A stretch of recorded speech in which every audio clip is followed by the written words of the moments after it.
আগে নরেন্দ্র মোদীকে পদত্যাগ করতে বলুন। নরেন্দ্র মোদীর পদত্যাগ চাই, তার কারণ সারা দেশের উনি জাতীয় লজ্জা। 14 দিনে 1400-র বেশি রেপ হয়ে গেল। মানুষের মধ্যে ভয় নেই, এত বড় একটা আন্দোলন হচ্ছে একটা রেপকে নিয়ে, আমরা কিছুই করতে পারছি না। এদিকে মমতা ব্যানার্জি ভারতের প্রধানমন্ত্রীর মোদী সরকারের পদত্যাগ দাবি তুলেছেন ভারতের পার্লামেন্টে। খবর সূত্রে জানা যায় বাংলাদেশের সাবেক প্রধানমন্ত্রী শেখ হাসিনার কারণেই নাকি আজ ভারতের এই অবস্থা। মমতা বলেন, বাংলাদেশে কি করে এসেছে এই শেখ হাসিনা সেটা তার দেশের মানুষ জানেন। শেখ হাসিনার অপকর্মের কারণে তাকে দেশ ছেড়ে বাধ্য করেছে সেই দেশের জনগণ, কিন্তু আপনি ভারতের সরকার হয়েও কেন এই শেখ হাসিনাকে থাকার জায়গায় দিলেন ভারতের মতো রাষ্ট্রে? আগে নরেন্দ্র মোদীকে পদত্যাগ করতে বলুন। নরেন্দ্র মোদীর পদত্যাগ চাই, তার কারণ সারা দেশের উনি যেখানে অন্য বড় বড় দেশ শেখ হাসিনার ভিসা দিতে নাকচ করেছে, আর আপনি তাকে আত্মীয়র মতো নিয়ে আসলেন ভারতে। এটা আপনি ঠিক করেননি বলে মন্তব্য করেছেন মমতা ব্যানার্জি।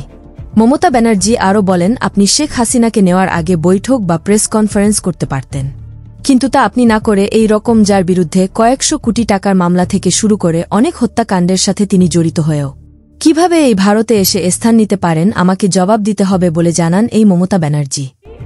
70 এবং 71 নম্বর ধারার ক্ষেত্রে সংশোধনী এনে এই ধরনের অপরাধ প্রমাণে সর্বোচ্চ মৃত্যুদণ্ডের বিধান আনা হয়েছে।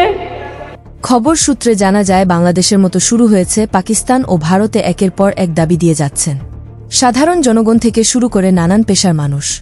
সূত্র রেশ ধরে জানা যায় ভারতে নারী ডাক্তার ধর্ষণের পর হত্যা করা হয়, কিন্তু নারী ডাক্তারের বিচার চেয়ে মাঠে নেমেছেন কলকাতার অভিনেতা ও অভিনেত্রীরাও। জীবনের দাম সেটা মুখ্যমন্ত্রী ডিসাইড করে নিলেন। বাবা মার কাছে সন্তানের দাম 10 লক্ষ। শুধু কি আরজি কর, 14 দিনে 1400-র বেশি রেপ হয়ে গেল। মানুষের মধ্যে ভয় নেই, এত বড় একটা আন্দোলন হচ্ছে একটা রেপকে নিয়ে, আমরা কিছুই করতে পারছি না। আমার মনে হয় কি ইটস আ হাই টাইম আমাদের সবাইকে এক হয়ে ভারতবর্ষে খুনি ইমিডিয়েটলি রেপিসদের বিরুদ্ধে ক্যাপিটাল পানিশমেন্ট নিয়ে আসা উচিত। বর্তমান তাদের সাথে যোগ দিয়েছেন নানান পেশার সাধারণ মানুষ। গোপন সূত্রে জানা যায় এই নারী ডাক্তারের বিচার সুষ্ঠু না হলে দেশ ছেড়ে পালাতে হবে মোদী সরকার ও এই মমতা ব্যানার্জিকে। Trends news 69 news desk.